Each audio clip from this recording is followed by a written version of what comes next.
Good morning, sir. Okay. How are you today? Fine.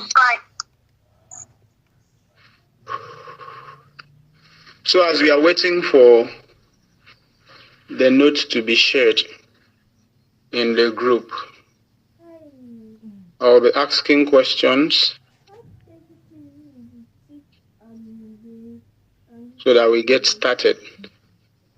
Okay, in our last class we looked at air and pollution, and we defined air as a mixture of gases, and pollution as the introduction of toxic substances into the atmosphere that are harmful to the surrounding and living organisms. So, if I may ask, what are the constituents that makes up the air that was given in the last class?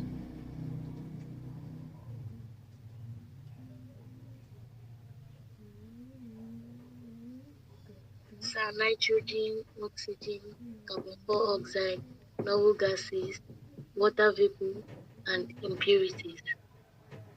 Okay, that's very correct. For people that were not in the class, take note. Those are the constituents that makes up the air. We have nitrogen, about 78%. We have oxygen, about 21%.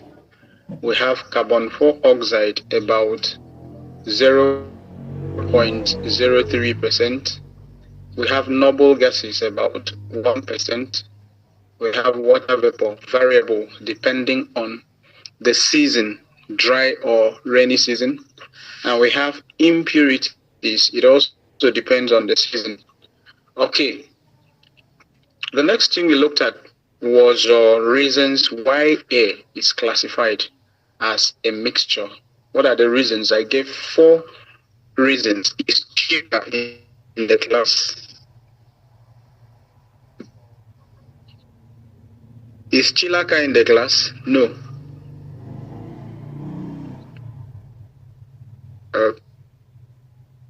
Okay. It was in our last class. Also say you were also in the last class. Can you tell us the 4 reasons that I gave why A is classified as a mixture?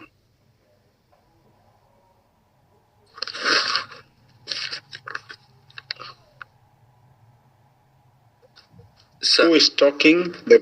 Okay. So I said you give the 4 reasons you gave us why air is classified as a mixture. Yes. Chilaka, you are Samuel today. Yes, sir. Okay, right on. Okay, sir. Number 1 reason is because the constituents can be separated by physical method. Okay, the constituents can be separated by a physical method. Number 2. Sir, the composition can be easily represented by chemical formula. The composition cannot be easily represented by a chemical formula. Number 3. The constituents retains the individual property. They retain their individual property. And lastly, and the constituents are mixed ordinarily without any evidence of chemical combination. Without any evidence of chemical combination. Okay, that's very correct. So people that were not in the class should take note of the 4 reasons why air is classified as a mixture. The next thing we looked at in that class was atmospheric oxygen. And I explained in that class that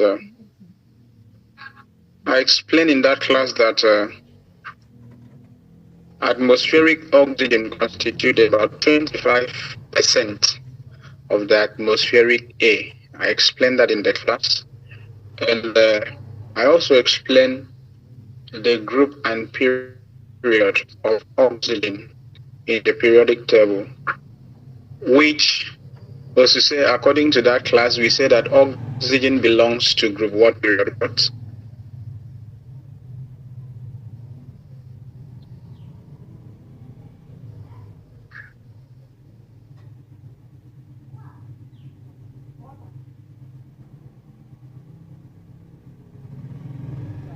Are you with me, Osise?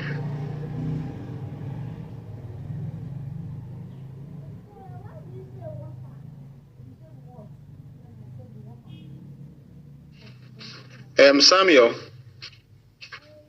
Sir. I explained the group and period of oxygen in our last class. So can you remind us of the group and period of oxygen? Okay, the group and period of oxygen. Let's remember. Group of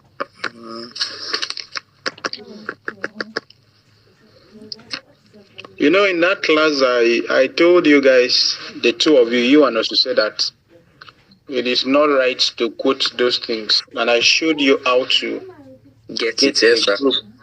Okay. Yes, sir. So can you do that and tell us the answer? Okay, sir.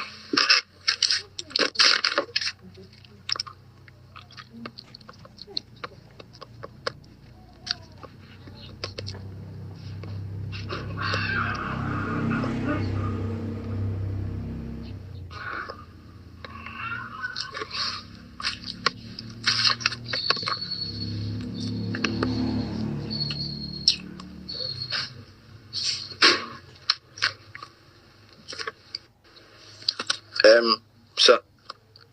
I'm with you. Sir, oxygen is in group 6. And the period is period 2. Okay. For people that were not in the class, that's very correct. Oxygen is in group 6, period 2. These are things you don't quote. How did we get that in our last class? It is very, very simple. Oxygen, we all know that it has atomic number 8, right?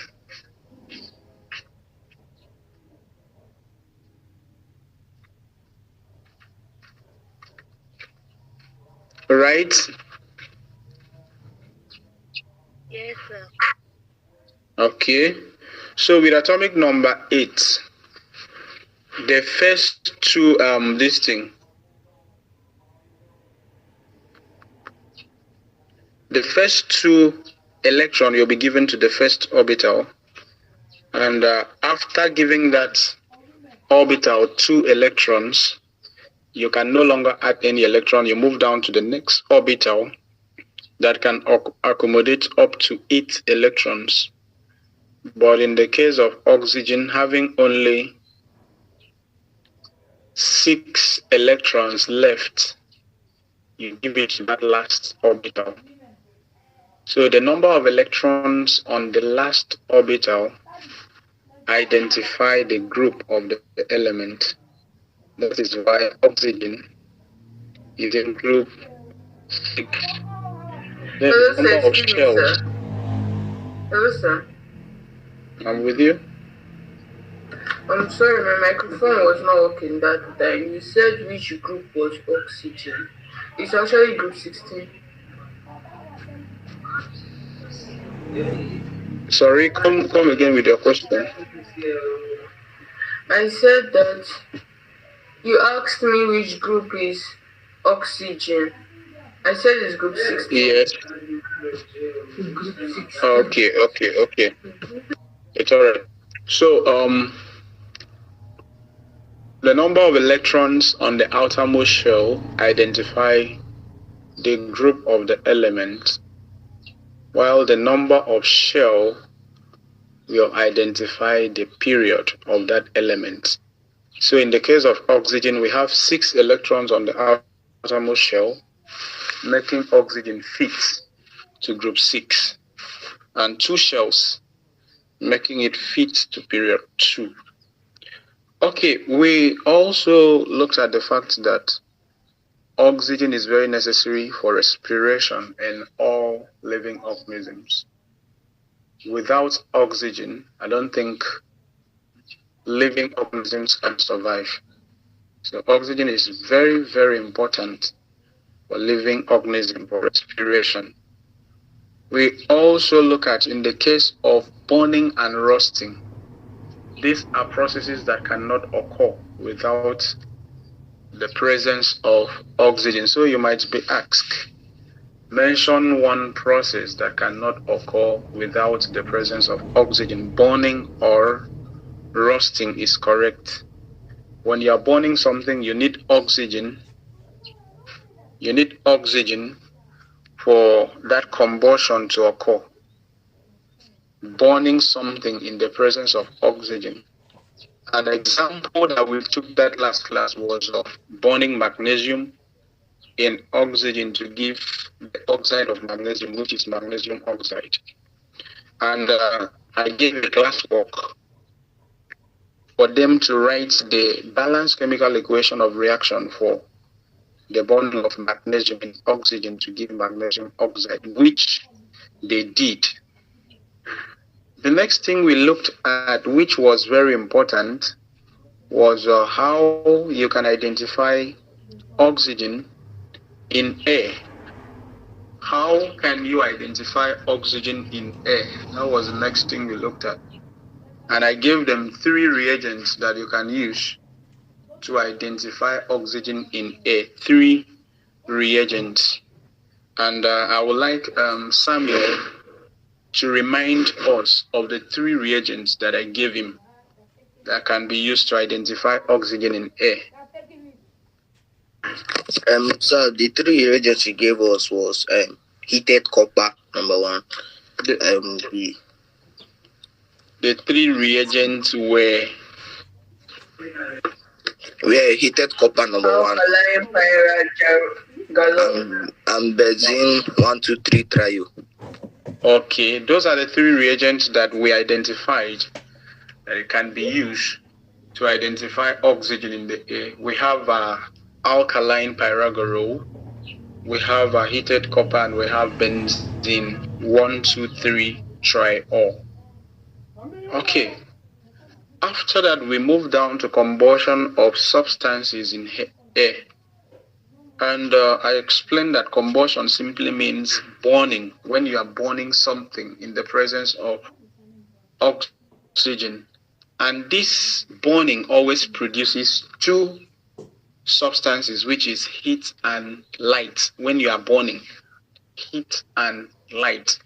And whenever we are looking at the light that comes from combustion, that's burning, we are actually looking at a flame that comes out from that light.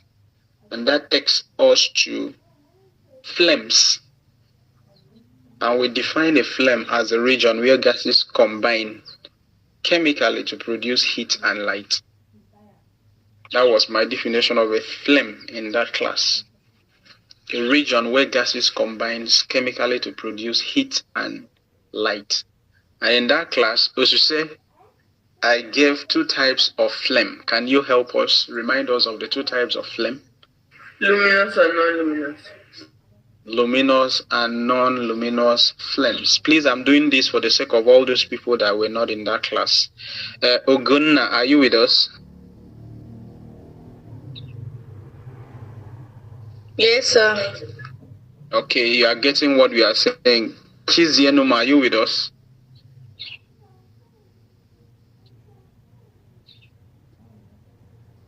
Success, are you with us?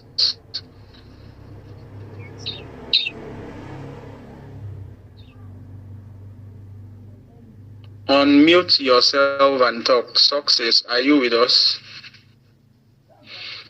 Yes, sir. Okay, so you are getting everything right? Yes, sir. Okay. Okay, we also look at the various characteristics of luminous flames and non-luminous flames.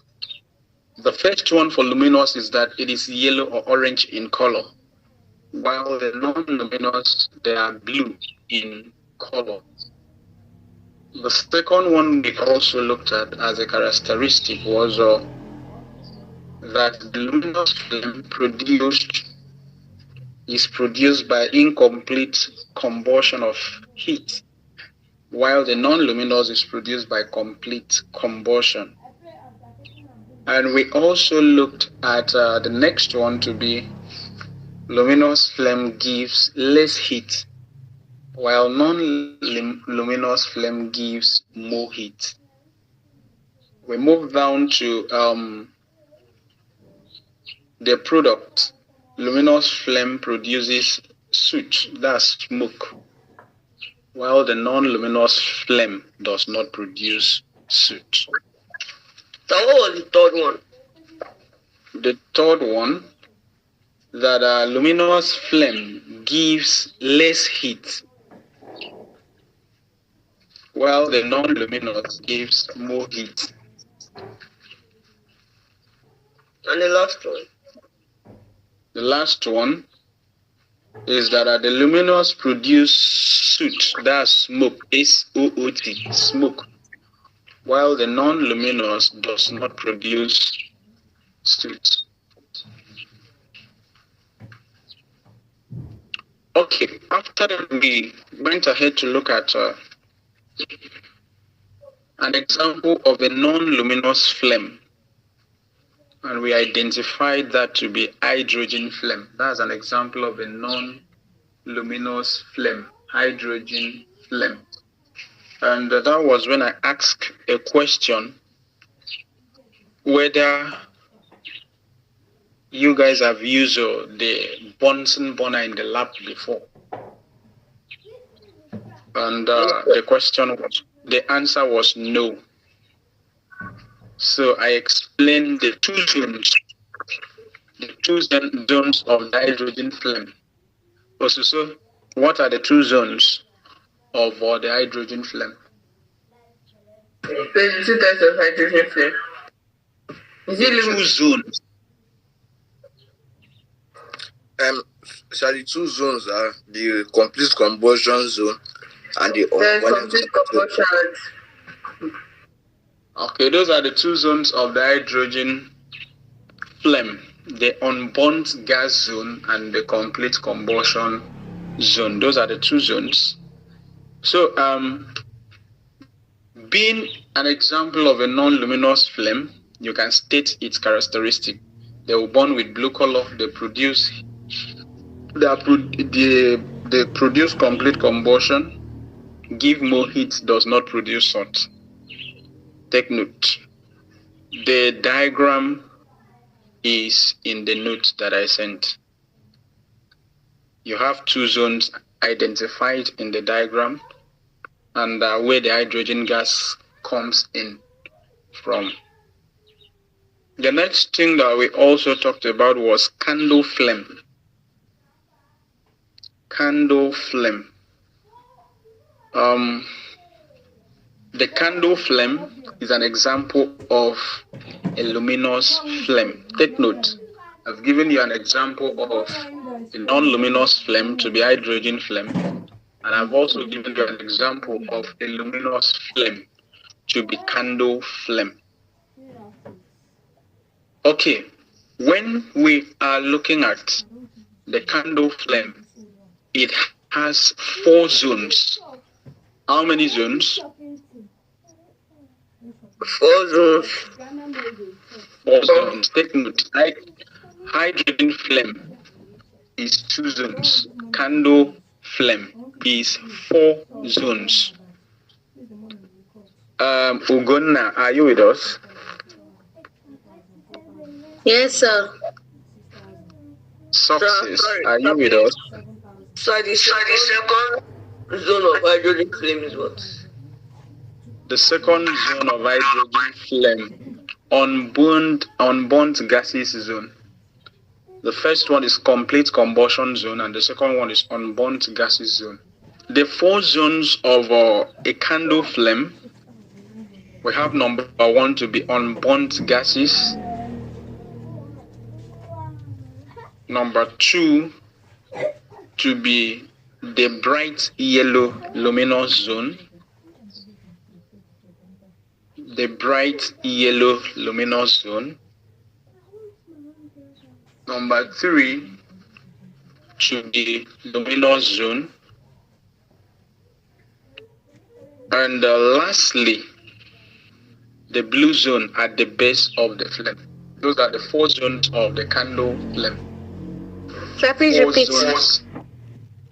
Four zones of the candle flame. Number 1, unburnt gases zone. Yes, sir.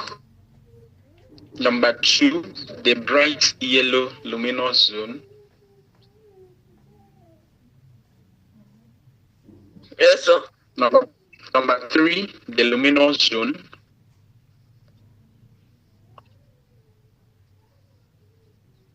And number 4, the blue zone at the base of the flame. Okay, we were done with that in our last class. I was just doing that to help those people that were not in the class so that they will not be left out. That was the reason I did that quick summary, and the thing has eaten deep into our time for today's class. Okay, for today's class, we'll be looking at corrosion of metals, and I gave an assignment.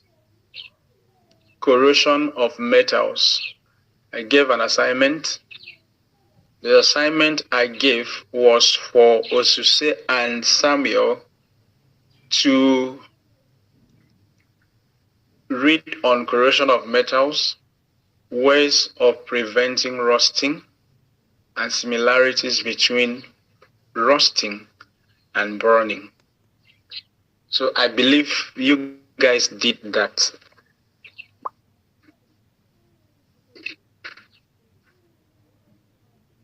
Yes, sir. Okay. So quickly, Samuel will tell us what he understands about corrosion of metals. So, corrosion of metals, from what I was able to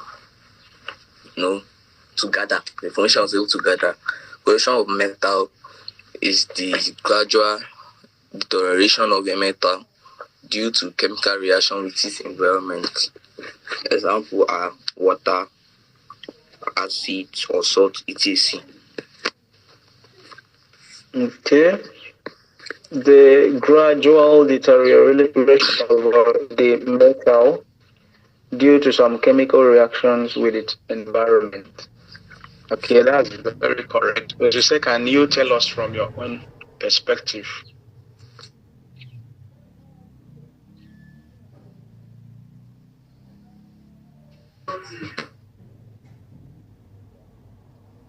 Can you tell us from your own perspective, Jose?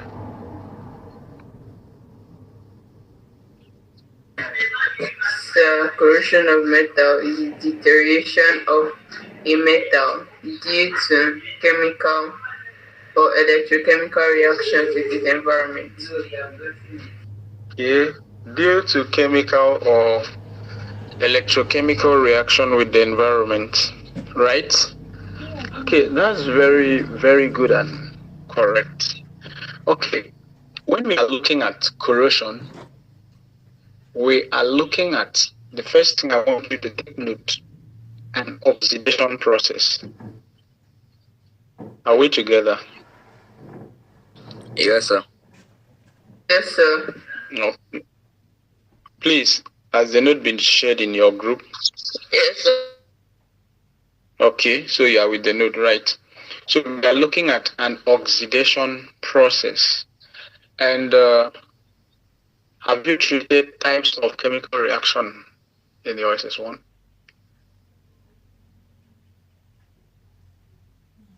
So, types of what? Chemical reactions. So give me an example. Let me know if I can remember. Okay, we have combustion reaction, addition reaction, oxidation reaction, redox reaction, catalytic reaction. Yes, sir. Yes, sir. You treated that. Yes, sir. But I don't think it's all of them you have mentioned. The one I know I've done is that redox reaction. Okay, and that's very good. Thank God I've done redox reaction. Whenever we are looking at redox reaction, we are looking at a chemical reaction in which what happened?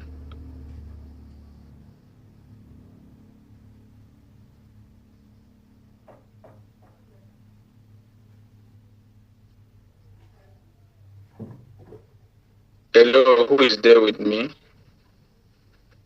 Sir, so what did you say? When we are looking at redox reaction, what type of chemical reaction are we looking at?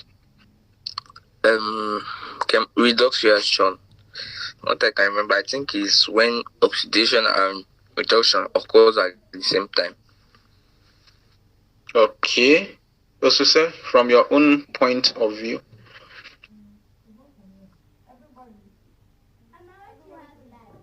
Let's ask your question again. Sir. What do you understand by redox reaction?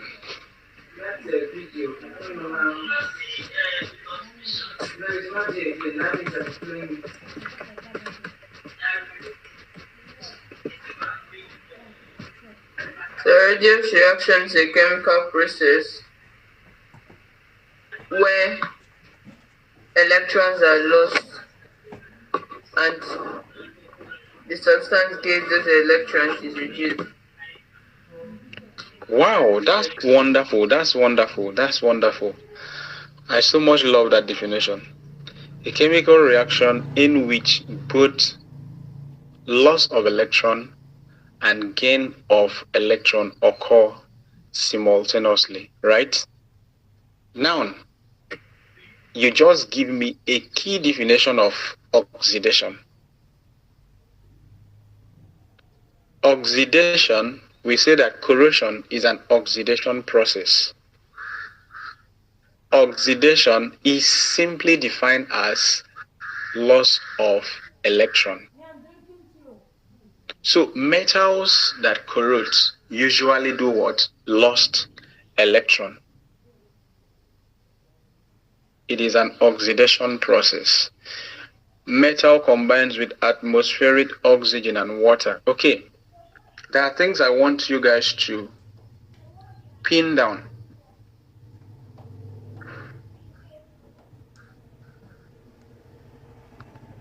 Before corrosion can occur, oxygen must be present. Oxygen must be present. And number two is a moisture or water. So take note, without those factors, corrosion will not occur. Oxygen must be present. Number two, moisture or water for any metal to corrode. Is that clear? Yes, sir. Yes, Okay. sir. And this corrosion, when it occurs, what is formed is what we call, if you check the notes, you'll see it, brown hydrated iron 3. That is the rust we are looking at, brown hydrated iron 3. That reminds me of something. In your SS1, you treated, what do we call it? You treated types of salts, right? Yes, sir. Yes, sir. And can somebody help me mention the various types of salts that you have? So we have basic salt. We have normal salt. Good. I think we have hydrolysis salt. Dehydrated salt. Okay, we have basic, acid, normal, hydrated, complex, and what? Double salt. Those are the types of salts that we have. And thank God, this thing, brown iron 3 is hydrated, meaning whenever you have the word hydrated in the compound, what normally comes into your mind? Hydrated. Yes, what normally comes into your mind? Immediately you hear of the word hydrated. Means there's enough water there. Not just water. Also say, what can you say about it? So means it's moisturized. It's moisturized. And is what? Okay. Whenever you have the word hydrated in a compound, it means there is presence of water of crystallization. The presence of water of crystallization, which is the molecule of number of moles of water molecule that are present in salt crystals, in some salt crystals, because not all salts contains water of crystallization. We have anhydrous salts, those ones without water of crystallization. Okay, so we also have ways of preventing rusting. How can we stop this rusting from taking place? Remember that water or moisture must be present, oxygen must be present before rusting can occur. So how can we prevent this rusting from happening? That's the next thing we are looking at. And in the note, I listed down up to 5 ways that you can prevent rusting from taking place. Number 1 is what?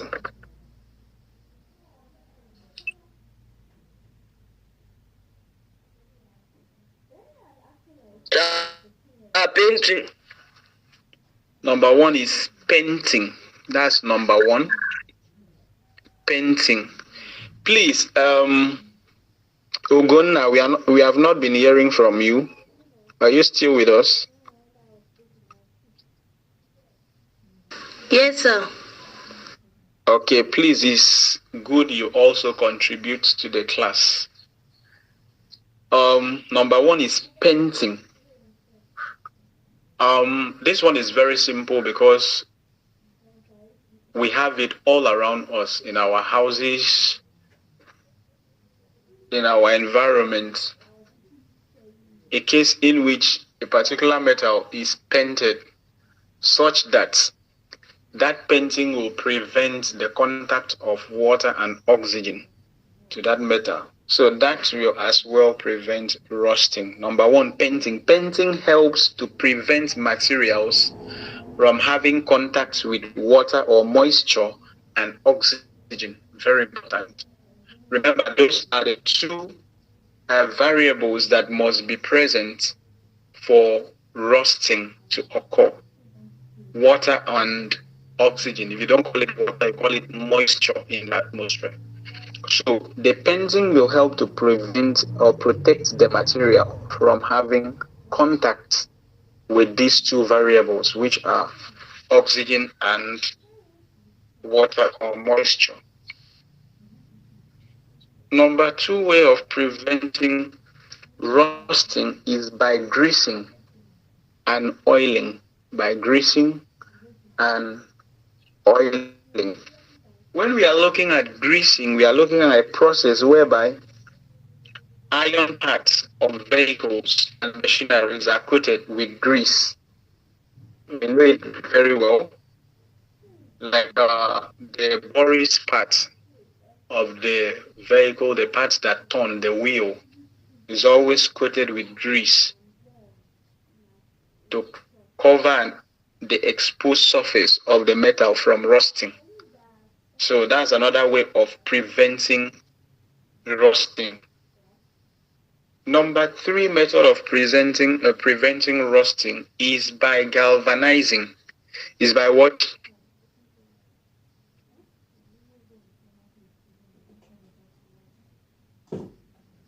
Is by galvanizing. What? By galvanizing. Galvanizing. Because to say is by what? Galvanizing. Success by what?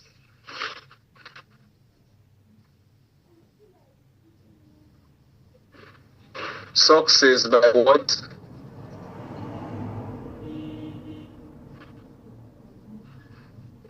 Success is no longer with us. Choose the enemy by what? By electroplating.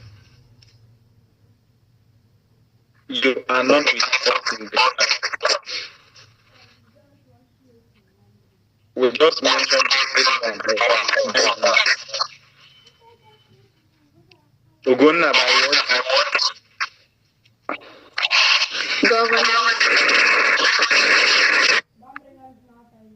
Okay, by galvanizing.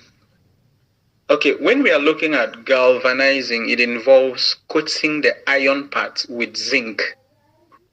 When we are looking at galvanizing, it has to do with coating the metal with what? With zinc, right?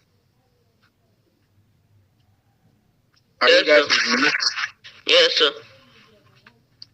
Okay, so when you coat a particular metal with zinc, what you are doing, you are trying to galvanize that metal from corrosion. Take note. Why do we coat a particular metal with zinc? Example, you coat let's look at you coat silver with zinc, you coat iron with zinc, you coat gold with zinc. Why do we do that? Why do you think we do that? To serve as a protective material to the iron. A protective layer. Okay, when we galvanize, please off your mic after talking. Sir. We are together. So what I can say is using sacrificial metals, other sacrificial metals to cover that one. Okay, we have another one. We are going too far. We have another one that we call sacrificial protection. We are not there yet. Galvanizing is specifically only zinc. Only zinc. When we are looking at galvanizing, it's only zinc. You only use zinc to protect that metal from rusting. Only zinc, no other metal. Now, why do we choose to use zinc? To protect some metals from rusting. The answer is very simple. It's because zinc is more reactive. Zinc is more reactive than those metals. Yes, sir. Yes, sir. Huh? Okay, we are together. So whenever you coat a particular metal with zinc, that is galvanizing. But we have another one to be sacrificial protection, although that one is not in WAEC syllabus. That one is in Cambridge syllabus. That's why I did not include that in these our ways of preventing corrosion.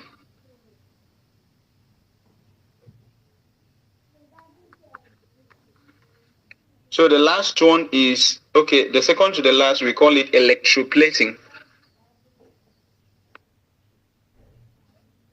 So electroplating. Yes, electroplating. That's the fourth one in the note. Electroplating. Okay, when we will be handling the second topic in our scheme, that is electrolysis. You will love this concept, electroplating. When you're looking at electroplating, it has to do with you use electricity, you use a particular metal as the anode, and during the process of this electrolysis, the metal will be used to cover the body of a particular metal. It can be any metal in this case, not specifically zinc. So we call that electroplating. This is the process of coating iron metal with other protective metals like this one. Metals are many: copper, tin, chromium, gold, silver, etc. Many other metals, not just one. Not just one. So whenever you are doing that, and you need to have a setup for that. When you'll be looking at electrolysis, you will understand the concept better, because I'll give you a setup for that, and I'll explain how that setup works. Just know that for now, electroplating is the process of coating iron metal with other protective materials. Protective materials such as metal, example of those metal, copper, tin, chromium, gold, silver, etc. Then the last one for this our level is what we call enameling. By enameling, when coating utensils made of iron with a glass-like substance which serves as protection, we call it enameling. When you coat, example, some of the kitchen utensils that we have that are coated with a glass-like substances which serves as protection, we call it enameling. So take note of the 5 ways of preventing rusting. Very important. The 5 ways of preventing rusting. Success number 1. By painting.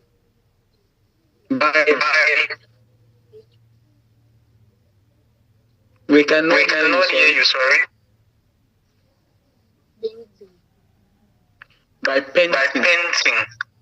Okay, off your mic was to say. Number 2. Greasing and oiling. Greasing and oiling. Samuel, number 3.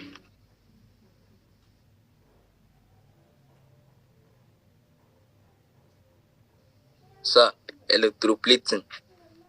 Number 3, electroplating. And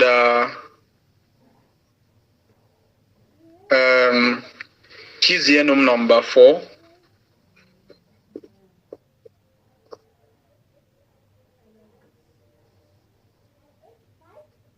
Cesium, number 4.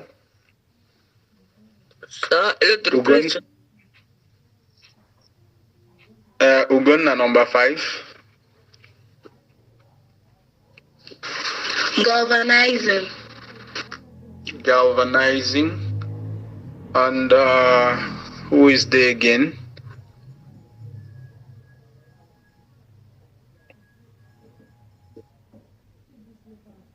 And the last one is enameling. So take note of those ways of preventing rusting. Is a question that most likely come in WAEC. You should mention ways of preventing rusting. Then in JAMB, they will pick one of this thing and explain.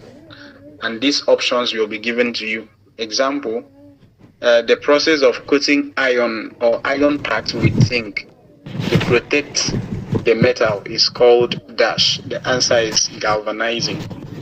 Another one, they can ask you the process of coating iron with protective metals. This time, not metal, protective metals, more than one, is called what? That is electroplating. So take note. The next thing we want to look at is the similarities between rusting and burning. Rusting and burning. Rusting and burning. Okay, whenever we are looking at rusting, it gives out heat. Burning also gives out heat. That's number 1 similarity between rusting and burning. The 2 processes gives out heat. Number 2 is that the 2 processes are oxidation processes. Are we together? Yes, sir. Yes, sir.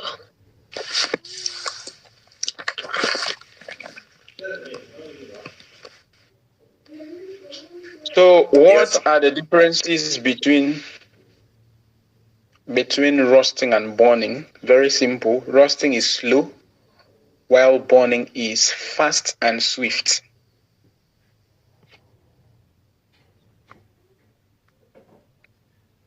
Fast and swift for burning, while rusting is slow. Are we together?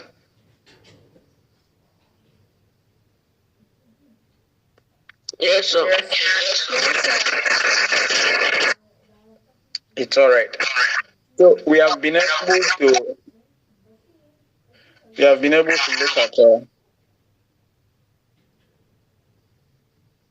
to look at corrosion of metals as the gradual deterioration of metals, which might damage the metals at the process. And we say that corrosion is an oxidation process. That is when I define oxidation as loss of electron. We move down to the factors that must be there before rusting can occur. And we say that water or moisture and oxygen are very important before corrosion can take place. We identify the rust to be hydrated, brown hydrated ion 3, that is Fe2O3.X H2O. So we also look at ways of preventing rusting, and we listed down 5 ways in which rusting can be prevented: painting, greasing and oiling, galvanizing, electroplating, and by enameling. We also look at the similarities between rusting and burning. They both produces heat, and secondly, they are all oxidation processes. The only difference between rusting and burning is that rusting is slow, while burning is fast. Is there any question on that?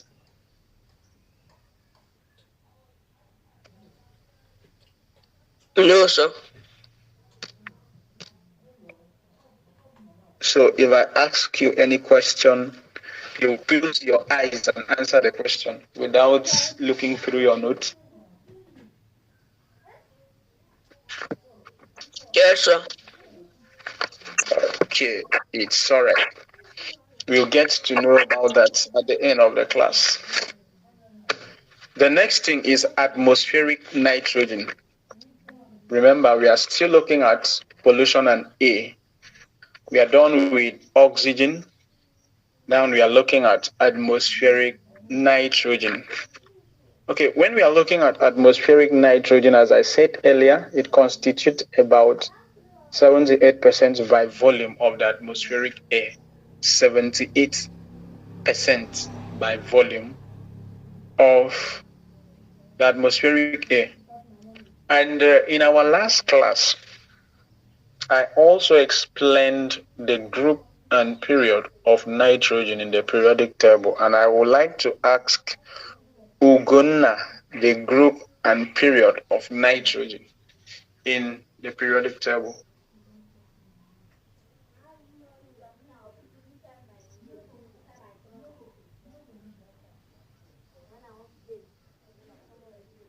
Ugonna, are you with us?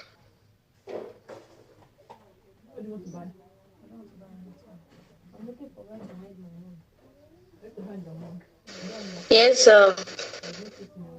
What is the group and period of nitrogen in the periodic table?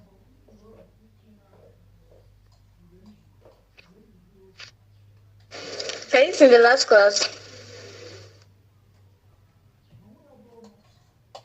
It was in the last class, and I did the summary this morning. You were in the class when I did summary of the last class, and you can get the answer from that summary.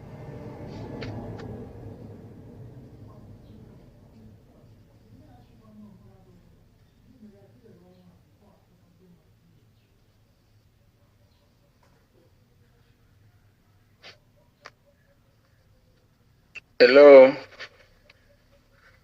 So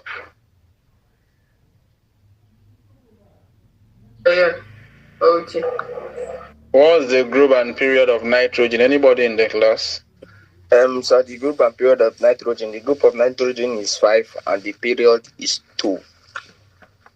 Group 5, period 2. Yes, sir. Ogonna, do you know how nitrogen belongs to group 5, period 2?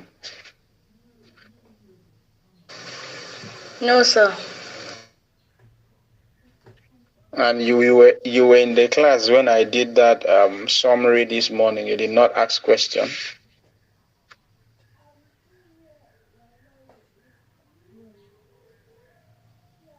Yeah, I need to come in here, please. I need to come in here. We're not here. I'm not a joker. For me to leave all I'm doing to be involved in this project, I'm not a joker. I'm not useless. I'm a man of foresight, of foresightedness. I want to humbly plead. We're going to have a very proactive meeting with parents of students, or with the students or parents who has identified with this vision. This is a laudable vision. This is not a child play. You can play anywhere, not here. I'm not any revenue. I'm not any one kobo out of the entire. I have done it for many children, many years. And we wanted you to prove to you beyond your imagination that success is achievable. The new JAMB registrar, Professor Segu, I know, he just said something that talked to me. He said the future belongs to those who prepares, not those who cheat. Are you ready to prepare? You're in the class, you didn't understand one concept. Please ask question. If you don't do that, you're undermining your, oh no, I don't want to use a word. You're undermining something serious. Let every one of us wake up this morning. I want to appreciate the teacher because I appreciate his intellectual capacity and the manner with which he's delivering. This is very classical. Why there is room to enhance. But I want to plead with us. If you're not serious, walk out. We refund the little token your parents have paid. Thank you. Okay. So back to the class.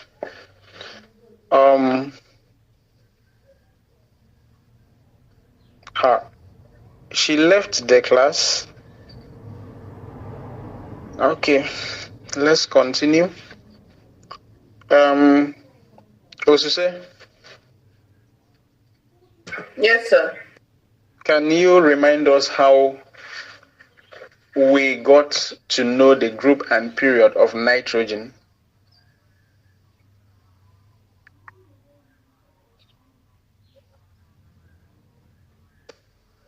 Some around. Okay, welcome. I will beseech and I will plead each and every one of you. This class is very friendly. If I explain something you don't understand, you call my attention. It's very simple, sir. I so much love these two people in this class, Samuel and Osuse. I so much love the two of them. Anytime I explain something they don't get, they will call my attention. And I will do it again. If you're in the class, I'm explaining something, you don't get it and you are quiet, it's not right. Ask question when necessary. I am moving very slow because we are starting. This is the foundation part. Okay, I'll explain again how we get to know the group and period of any element in the periodic table. At the course of my summary this morning, I pointed that out. How you can identify the group and period of any element in. Sorry, sir, my internet is disturbing. Okay, so can you remind us of how to get the group and period?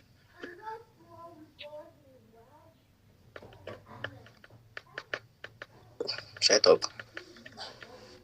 Just it. Sir, Okay, stop. Okay. I think it's correct.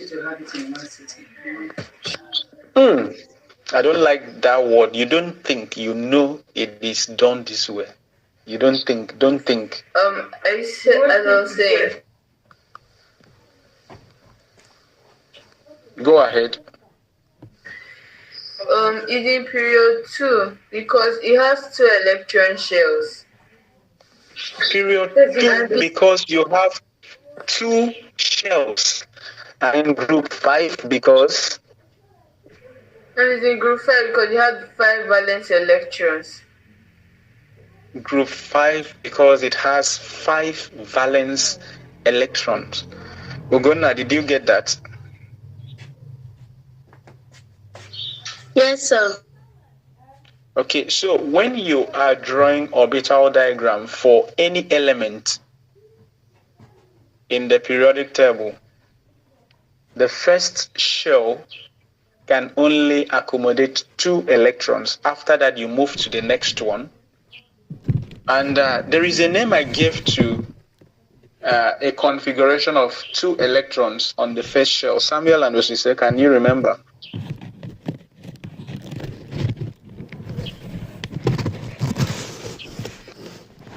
So remember what? Can you remember the name I gave to a configuration of 2 electrons on the first shell? The name you gave them was duplet configuration. Duplet configuration. Whenever we have 2 electrons, 2 electrons on the first orbital of any element, we call it duplet configuration. And when we have 8 electrons, we call it what? What do we call 8 electrons? 8 electrons. Yes. Octane configuration.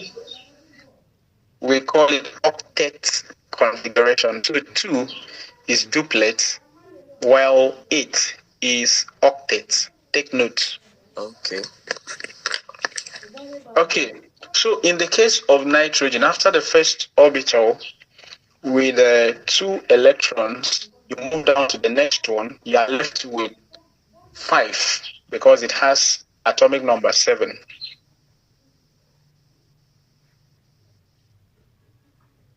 Do you get that?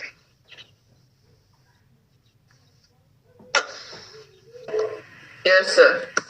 Okay.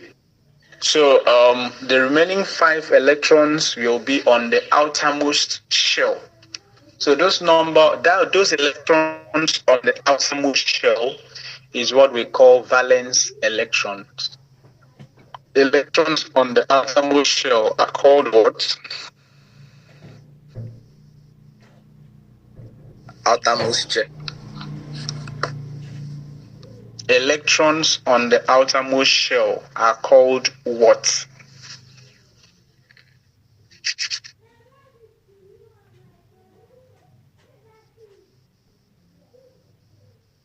Are we together? Yes, sir. Yes, sir. Electrons on the outermost shell, what's the name given to them?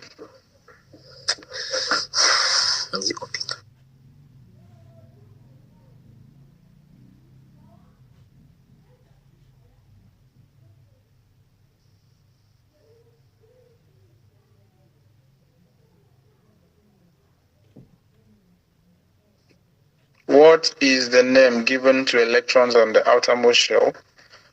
Okay, I will remind you again. Electrons on the outermost shell, we call them a valence electron. What do I say? Electrons on the outermost. Electrons in the outermost shell are called valence electrons. Okay, and those electrons are the one that determines the chemical reactivity of any element. They determine the chemical reactivity of the element, meaning the chemical reaction the chemical reactions of any element in the periodic table depends on the electrons that you have on the outermost shell. Start again from that. After that, electrons on the outermost shell are called. Then continue. I didn't get that part.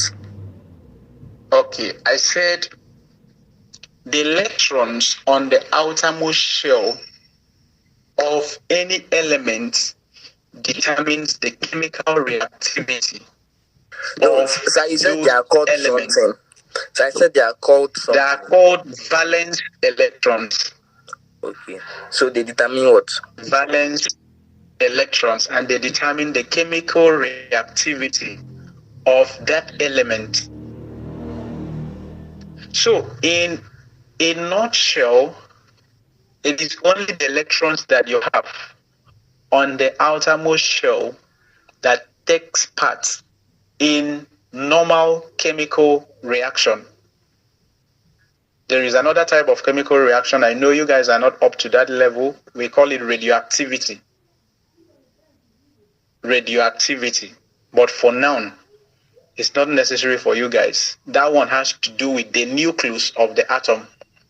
But for now, know that the chemical reactivity of any element depends on the number of electrons that you have on the outermost shell. Okay, classwork. Are we there? Yes, sir. The classwork will take only 5 minutes. You will pick 3 elements among the first 20 elements. 3 elements. You draw the orbital diagram. From there. You will tell me the group and period of those elements and the number of valence electron. Pick any 3 elements among the first 20 elements. Draw the orbital diagram. Tell me the group and period of the element and the number of valence electron. 5 minutes has started already. So please repeat your question. Pick any 3 elements among the first 20 elements. Draw the orbital diagram. From there, you tell me the group, period of that element, and also tell me the number of valence electron. Please don't look at your periodic table. I know you guys that with phones and internet, do it yourself. Don't look at your periodic table. Don't browse. Be truthful to yourself. How many distance did we say we should? Hello, sir. Hello, sir. The Yes. time limit you gave is enough for any child to browse. When questions are asked, it should be delivered in less than 2 minutes. Maximum of 1 minute. No, I have a reason. Just wait. I have a reason. We would have had daily assessment by the way we are led and structured this program because of we want to make it peculiar. Considering the fact that these kind of things can arise, that is why we're still holding on, trying to navigate the best approach to assess each child to get the real performance. So what am I saying? Asking question 2, I want you, there are people who are silent. Any of the students silent, please. In fact, you need to first identify all the students in your class. Write them down on a list. Let me say this because I'm not taking this for child play anymore. Now, write down all the names of the students in your class. Now, when you're asking questions, take them, all of them, because they are reason why we're here. So that you cannot make a spot of a student that is not participatory in the class. Thank you. I don't want to talk longer than this. Thank you.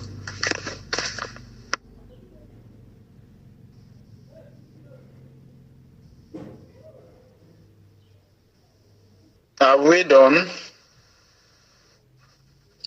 So I didn't get the question. You did not get the question? Yes, sir. I said Pick 3 elements. Draw the orbital diagram. Tell me the group, period, and number of valence electrons. So I've got my answer. Okay. So you say right on. So I picked sodium. That's Na. Okay. With atomic number. The atomic number is 11. Okay. Number of valence electrons. Please continue. The number of valence electrons is 1. Okay. The group is 1 because it has 1 valence electron. Okay. Yeah. And the period is 3 because it has 3 shells. Okay, please pause. Don't mention any other elements again. Let's wait for Ugonna. Just 1 more minute.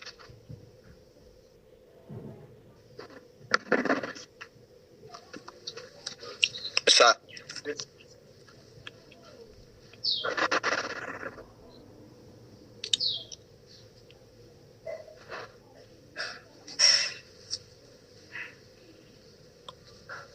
Sir.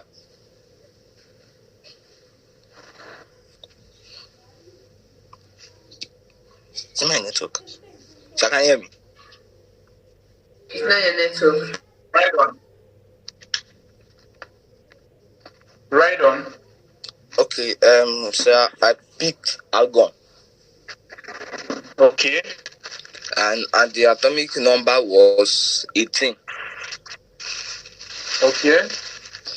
So the group is 8. Okay. And the period is 1, 2, 3. 3. That's wonderful. The next person.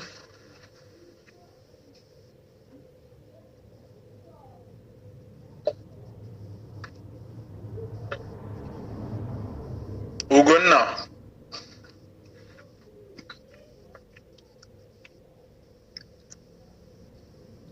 Yes, sir. Please, we are waiting for you. You are wasting much of our time.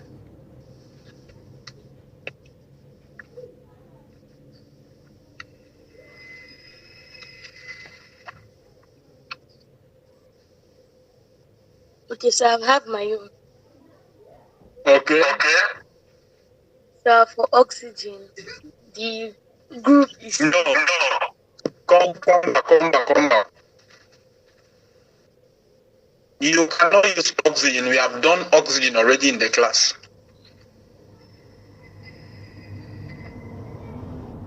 Pick another one. Okay.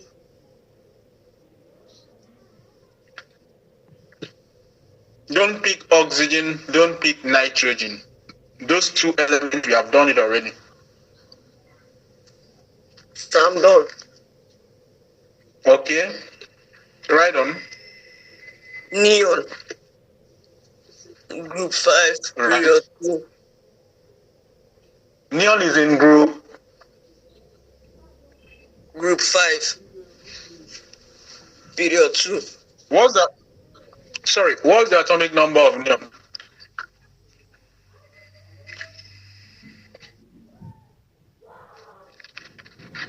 What is the atomic number of neon?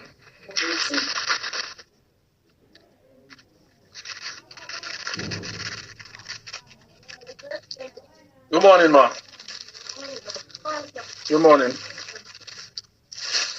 Laios, what's the atomic number for neon?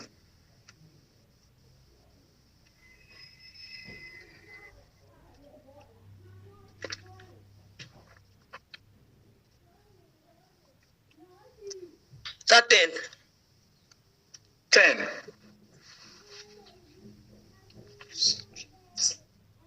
So what did you say is the group of neon?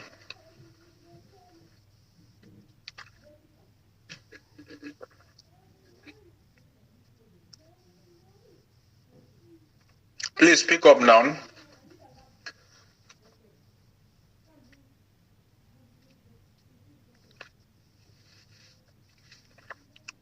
Speak up, we are still waiting.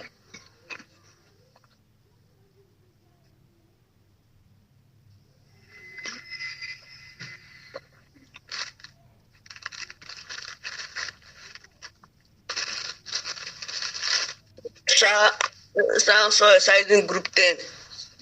Period 2. Group 10. I'm afraid that's not correct. If the atomic number is 10, it means the first orbital will have 2 electrons, right? I need the response. Yeah. Which one is here? Yes, sir.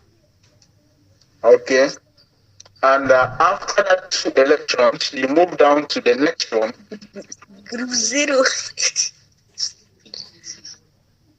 Which will accommodate the remaining 8, making it 10.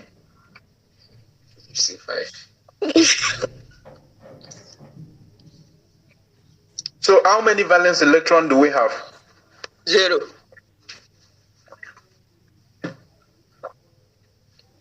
Laios.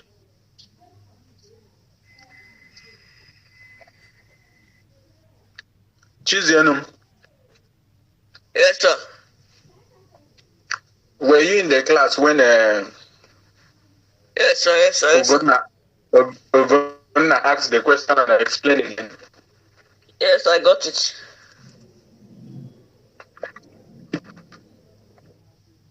You said we have how many valence electron in neon?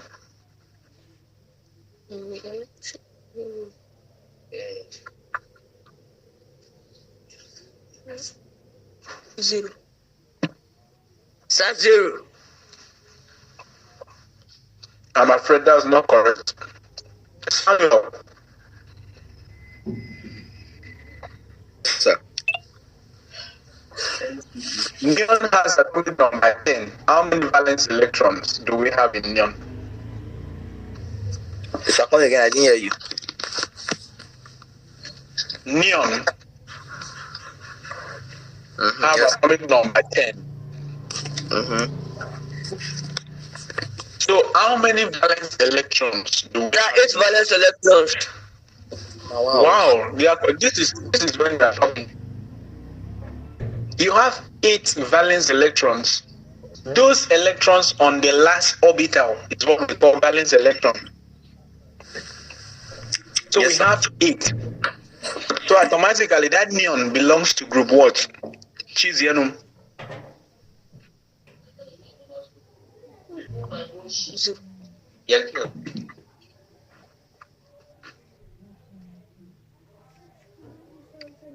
It belongs to group what?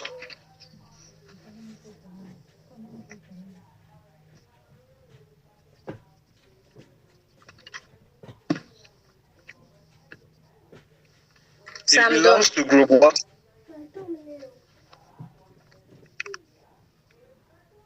Sir, group 0.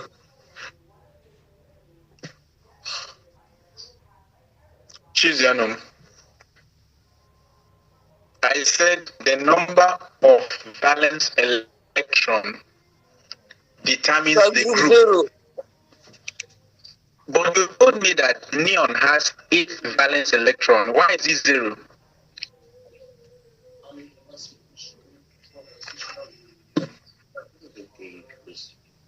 It belongs to, I want you to understand the concept from this atomic number. Leave the normal thing that is written in the periodic table. When we get there, I will explain. Those guys know more than me. Group, Sir, okay, sir. Group 8. Noble gases. group 8. Group 8, because you have 8 valence electrons. Then period what?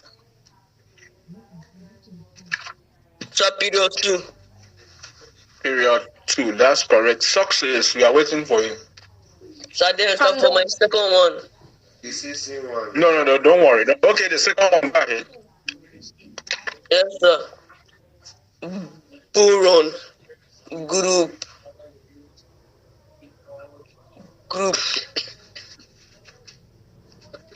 Group 3, period 2. That's wonderful. Good job. Success.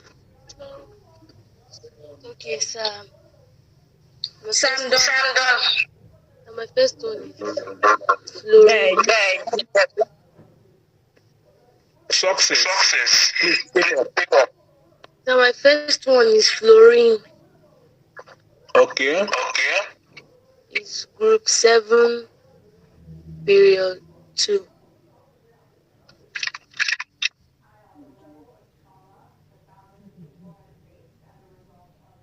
Wonderful. Very correct. My second one is lithium. Lithium. Go ahead. It's group 1, period 2. Group 1, period 2. Very correct.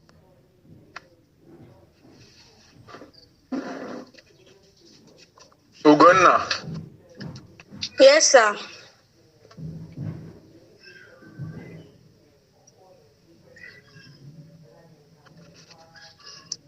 He's not active at all in the class. He will just leave and join again. Sam here. I mean Laios.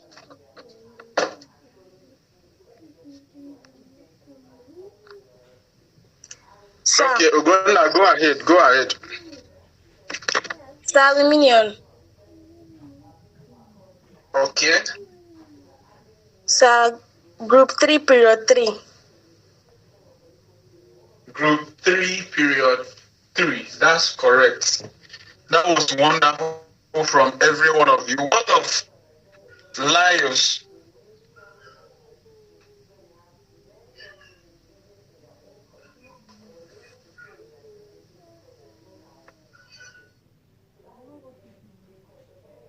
What of Laios?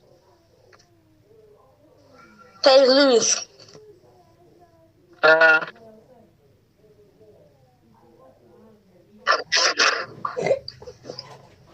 Helium, group 18, period 1. Explain how helium belongs to group 18.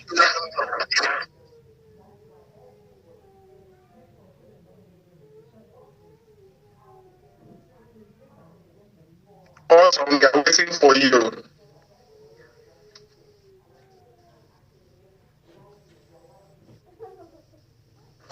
Awesome, we are waiting for you. Awesome, we are not talking again. Okay, let's continue with the remaining people in the class.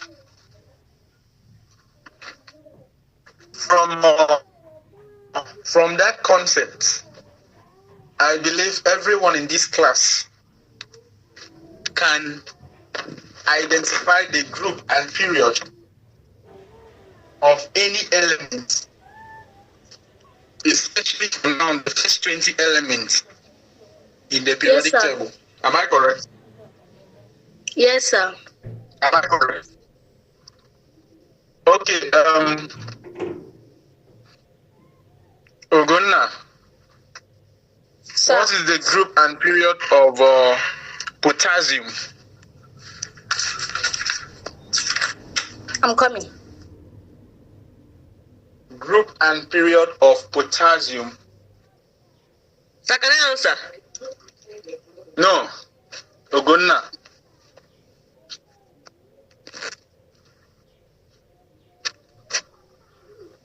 Sir, period 3, group 4. Check it again. I'm afraid that's not correct. Check it again, Ogonna.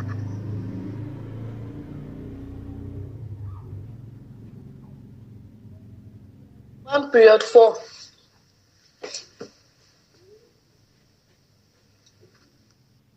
Group what? Sir, group 1, period 4.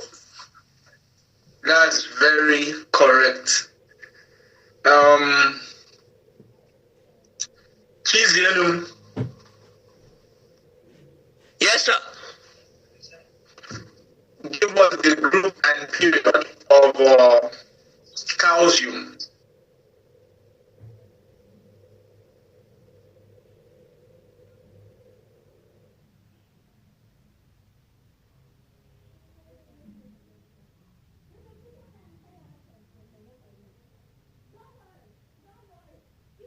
Sir, group 2, period 4.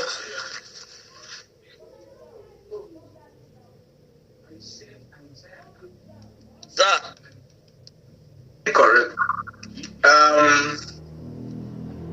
Lions.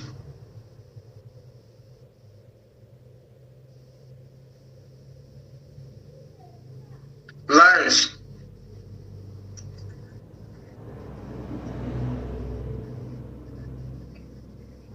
Success.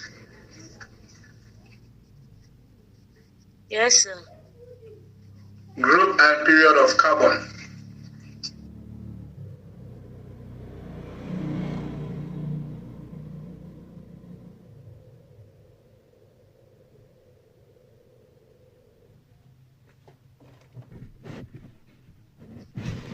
Success, you are not talking. Group and period of carbon. So I said group 4, period 2. Group 4, period 2. That is wonderful. Okay. So take notes that the number of valence electrons that you have for any element will tell you the group of that element, while the number of valence electron, the number of shells, will tell you the period of that element. Is that clear? Yes, sir. Yes, sir. Okay. Yes, sir. When we are looking at nitrogen, nitrogen is very, very unreactive. It is one of the group 5 elements that is very, very unreactive. And I would like to ask you guys, why is nitrogen unreactive as a group 5 element?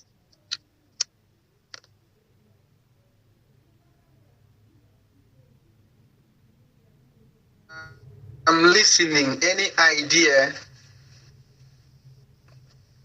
So idea of what?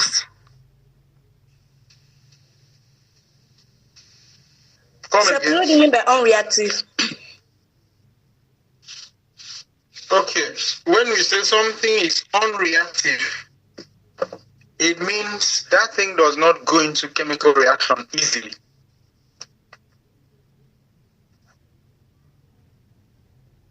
So why do we think that nitrogen does not go into chemical reaction easily? So I think maybe it's a major constituent of air. Okay. Major constituent of air. Any other opinion?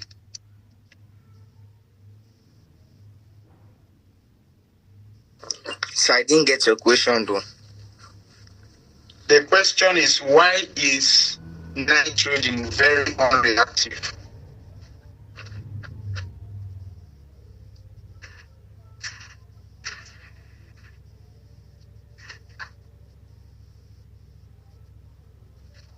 Nitrogen very unreactive.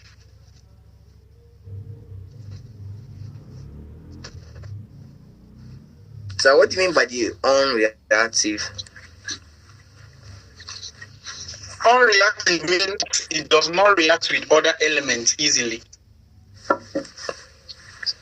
So how does it how does it react with this thing?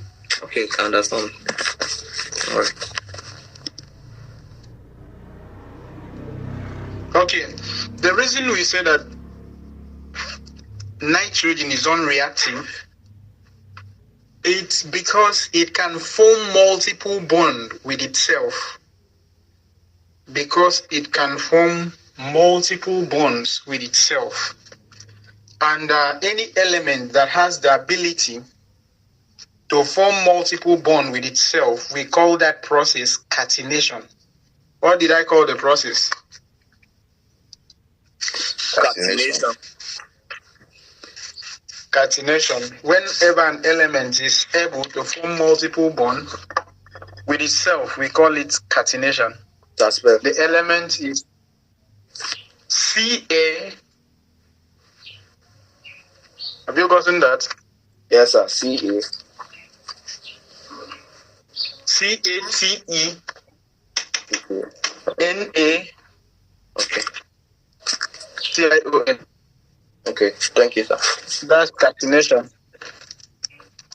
The ability of an element to bond with itself.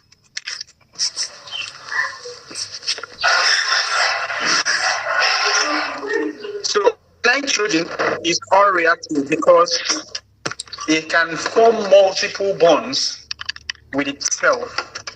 That is why we call the process catenation. Catenation. And that is why you have it at a very high percentage in the atmosphere. It's just there. It does not react easily with other elements. That's why you have it up to 78% of atmospheric air. Okay, so in our next class, you'll be looking at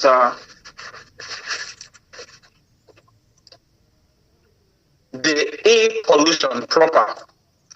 Those gases that causes air pollution. Those gases that causes air pollution. Example, we have carbon 4 oxide gas. Another example, we have sulfur 4 oxide gas. So read on gases that causes air pollution. That's where we will start from. But to wrap the class up, I will do a quick summary so that you take note of the key points in today's class. The first one I start with is